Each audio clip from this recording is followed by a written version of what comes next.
Hello everyone, I am Miss Ria Ali, author of Teaching Creative Writing for Primary Schools Standards 4 and 5 Report Writing Textbook. And as our children embark on their SEA 2024 exam, I would like to just share some tips for the creative writing section of the paper for report writing. As you know, this paper can test either reports or narrative, so our video today is going to focus on report writing tips. So children, what I want you to remember most importantly is the assessment of your question. So we have a few tips here on the board. Number one, assessment. I want you to take your pencils and underline and look for persons involved. Look for the type of report, look for location, audience, and any key point. Remember, the question is your guide. The question will give you certain details that you need to reflect in your response, such as the length of time, for example. So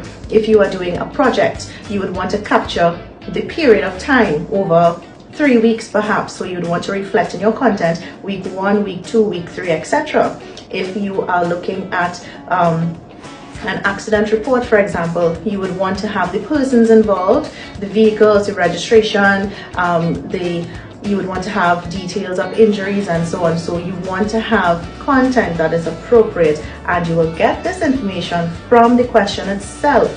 If they have things such as during the recess break, an incident took place, you would know to reflect recess break for time. If they say at the cafeteria there was a fighting incident, you would know that the location is the cafeteria of the school.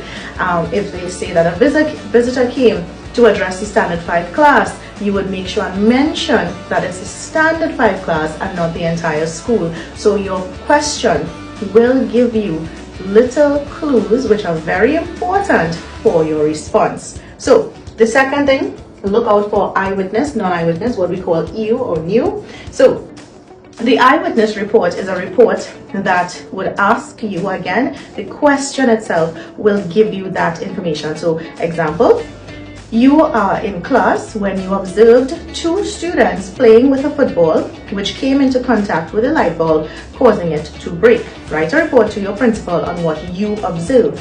Because the question is asking for you observed, what you witnessed, it is eyewitness in nature. This simply means that in your paragraph 1 and perhaps paragraph 2, you may mention the following report is an account of what I, Ria Ali, observed on the said date and time.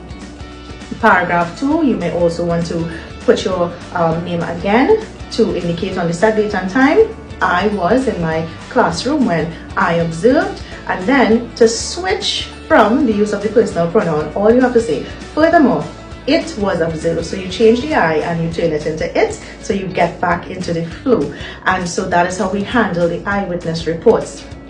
If this question were to be phrased in a non-eyewitness scenario, this is how it will sound.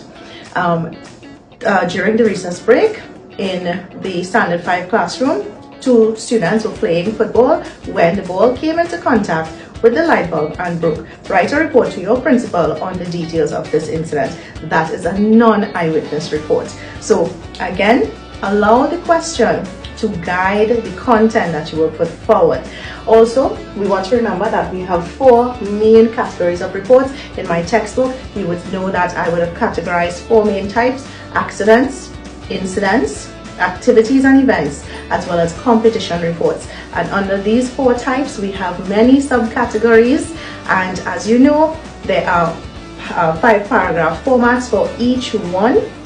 And if you would like to look at some of these reports and the paragraph format flows, you can always go onto my social media page, Teaching Creative Writing with Miss Ria. I would have done several videos with the reports in mind. So for today, our tips will focus only on the assessment of our question, because it is the first step to ensuring that your response is on target.